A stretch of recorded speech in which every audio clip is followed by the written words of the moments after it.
Line சாக்லேட்ஸ்ல பாதாம், dates, chocolate மூணும் இருக்கு. ருசிக்கு சாக்லேட், அயன் சத்துக்கு டேட்ஸ், புரோட்டீனுக்கு பாதாம். தாத்தா ரொம்ப டெலிஷியஸா இருக்கு. Line choco dates. குக்கர் விசில மறந்து உணவு வீணாகி போச்சா? இனி அந்த கவலையே வேண்டாம். வழங்குகிறோம் உலகின் முதல் விசில் கவுண்டர் குக்கர், புதிய அல்ட்ரா குரோனோ. அல்ட்ரா என்றால் ஆரோக்கியம். சட்டசபையில் தாவேகா எம்எல்ஏக்கள் முஸ்தபா தாகிரா பேச்சுகளுக்கு திமுக எம்எல்ஏக்கள் கடும் எதிர்ப்பு தெரிவித்தனர். திமுக எம்எல்ஏ பூண்டி கலைவாணன் சபாநாயகர் ஜேசிடி பிரபாகர் இருக்கைக்கு சென்று தாவேகா எம்எல்ஏக்கள் பேச்சுக்கு ஆட்சேபனையை பதிவு செய்தார். மாண்புமிகு பேரவைத் தலைவர்களே, நான் திரும்ப சொல்லிக் கொண்டிருக்கிறேன், இந்த அவையை பொறுத்தளவுக்கு பேரவைத் தலைவருடைய கட்டுப்பாட்டில் தான் நாங்கள் எல்லாம் பாதுகாப்பாக இயங்குகிறோம். ஆனால் ஒரு முறையும் ஒரு முறையும் கேளுங்க, பேரவைத் தலைவர் பேச விடுங்க, பேச விடல அப்படியே தம்பி அண்ணா. மாண்பு உறுப்பினர்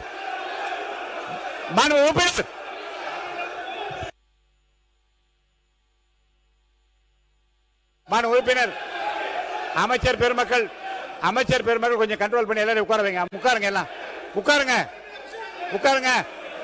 மாண்பு அமைச்சர் உட்காருங்க. அரசு கொறடா உட்காருங்க. உட்காருங்க.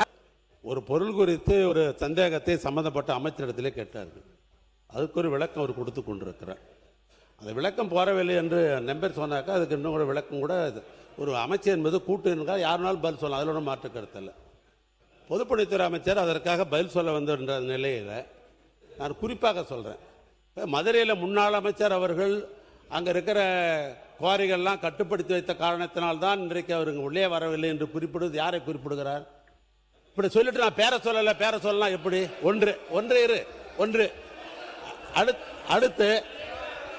அடுத்து வர இருங்க, நீங்க நல்லவர் பேர் வச்சிருக்க, நீங்க யாருக்கு எடுத்துக்கிறீங்க? உட்காருங்க. அடுத்து அமைச்சர் பெருமக்கள் இவங்களை கண்ட்ரோல் பண்ணுங்க, உட்கார சொல்லுங்க. அடுத்து மாண்புமிகு பேரவைத் தலைவர் யாராவது இந்த பகுதியில் இருப்பவர்கள் யாராவது குறிப்பிட்ட அமைச்சர்கள் மீது நேரடியாக குற்றச்சாட்டு சொல்ல அவங்க சொல்லலாம். நாங்கள் யாரும் அது குற்றச்சாட்டை சொல்ல நேரடியாக நான் யார் பேரையும் சொல்லலைன்னு சொல்லிட்டு பங்களா கட்டி இருக்கிறார்கள், பொறியியல் கல்லூரி வைத்திருக்கிறார்கள், காலேஜ் வைத்திருக்கிறார்கள், குவாரி வைத்திருக்காருன்னு எப்படி சொல்லலாம்? யார் வச்சிருந்தா சொல்லணுமா இல்லையா?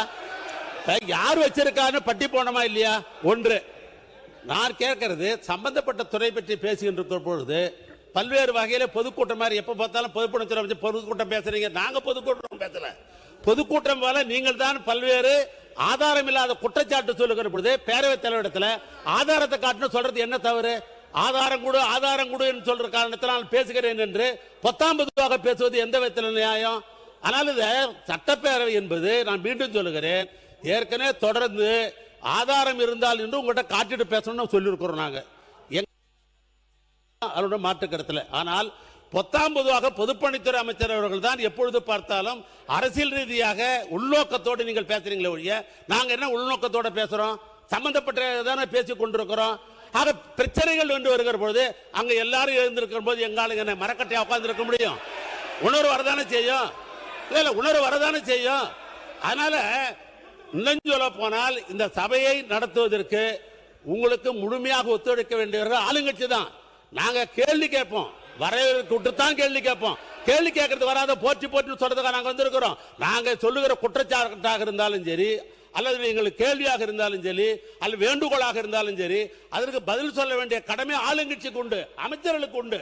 ஆனா கட்டுப்பாடு அவளுக்கு இன்னும் மிகவும் தேவை. அதை விட்டுட்டு கட்டுப்பாடு இல்லாம நீங்க 19 நீங்க பேசிட்டு எங்க மேல குற்றச்சாட்டு வைக்கிறது எந்த விதத்துல நியாயம்? நான் கேட்கிறேன். இப்போ கொஞ்சம் அமைதிப்படுத்துவதற்காக நீங்க பேசணும். மாண்புமிகு பள்ளி கல்வித்துறை அமைச்சர்கள். மாண்புமிகு பேரவைத் தலைவர் அவர்களே, ஆரம்பத்துல இருந்து இதை தான் சொல்றோம், கருத்தால எதிர்கொள்ளுங்க, அவங்க ஆக்கப்பூர்வமா சொல்லட்டும், விமர்சனம் சொல்லட்டும். ஆனா இங்க என்ன நடக்குதுன்னா, கொஞ்சம் கூட சபை மரபு இல்லாம சபாநாயகர் இருக்கும்போது இங்க நடக்கக்கூடிய கட்சிகள் எல்லாருக்கும் தெரியும். இந்த பக்கம்லாம் அமைதியா இவங்க சொல்லாத கருத்தா விமர்சனத்துக்குலாம் பதில் சொல்லிட்டு தான் இருக்கிறோம். ஆனா இது ஒரு செட்டப்.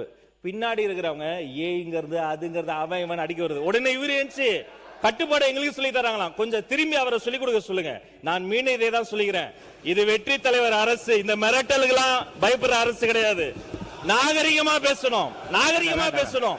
சபாநாயகர் உட்கார்ந்து இருக்கிறாரு, எவ்வளவு பேர் எழுந்து நின்று கத்துறாங்க.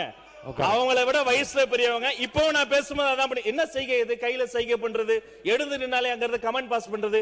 மைக்கு வாங்கி ஆக்கப்பூர்வமா பேசுங்க. ஆனா உண்மைக்கு புறம்பா அவர் என்ன சொல்றாரு, மூத்த உறுப்பினர் என்ன சொல்றாரு, நாங்க கட்டுப்பாடு இல்லாம பேசுறோமா, நாங்க பொத்தாம் பொதுவா பேசுறோமா. முதல்ல நாகரிகமா எப்படி பேசணும்னு அவர் அவருடைய உறுப்பினர்களுக்கு சொல்லி தரணும்னு உங்க மூலம் சொல்லிக்கிறேன். ஒண்ணு இந்த விவாதம். ரெண்டாவது எங்கேயாவது இதுக்கு முன்னாடி சட்டமன்றத்துல இத்தனை இழிவாக வா போ வாடா போடா அவனே இவனே எல்லாம் பேசுறது ஏன் அனுமதிக்கிறீங்க? மைக்ல பேசினாதான் பேச்சா? மைக்கில அவ்வளவு கமெண்ட்ஸ் பேசும்போது இது எல்லாம் ரத்தம். வெற்றி தலைவரினுடைய தலைமையில புதிய தலைமுறை அரசியல் வந்துருக்கு. நல்ல பாடங்களை சொல்லி கொடுங்க, எப்படி நல்லா பேசணும்னு சொல்லி கொடுங்க. அதை விட்டுட்டு வம்புக்கு இழுப்பதே அவங்கதான். ஒரு அமைச்சர் பேசுறாருன்னா ஆதாரம் கேக்குறீங்களா? இப்ப நான் பேசும்போது அங்க இருந்து 15 பேர் பேசிக்கிட்டே தான் இருக்கிறீங்க. ஒரு அமைச்சர் பேசும் ஆதாரம் கேக்குறீங்களா? சபாநாயகர் கிட்ட அவர் சப்மிட் பண்ணுவாரு. குறிப்பிட்டு பேரை சொன்னாரா, கட்சியை சொன்னாரா? எதுவுமே சொல்லல. ஒரு திரைப்பட காட்சியில சுனா பணம் இருந்து ஆட்ட திருடரை பத்தி கேட்டா அவரு பதறுவாரு, ஐயோ ஐயோன்ட்டு. அவர் யாரு பேருமே சொல்லல. சட்டத்துறை அமைச்சரோ பொதுப்பணித்துறை அமைச்சரோ மாண்புமிகு நீர்வளத்துறை அமைச்சரோ யாருக்கும் சங்கடம் வரக்கூடாது, ஒரு ஆக்கப்பூர்வமா போன அனுசரிச்சு போகணும்னு ரொம்ப பொறுமையா எல்லாரும் அனுசரிச்சு போறோம். அதே மாதிரி அங்க இருக்க மூத்த உறுப்பினர் பின்னாடி இருக்கவங்களுக்கு சொல்லுங்க, கொஞ்சம் நாகரிகமா பேசணும், இப்படி நடுக்கூடத்துக்கு வந்து பேசக்கூடாது. குறிப்பாக சபாநாயகர், வரலாற்று சிறப்பு மிக்க ஜனநாயக பூர்வமான சபாநாயகர் இருக்கிற பொழுது இப்படி நாகரிக பேசுவது கண்டிப்பாக ஏற்புடையது அல்ல என்பதை உங்கள் மூலமாக தெரிவித்துக் கொள்கிறேன்.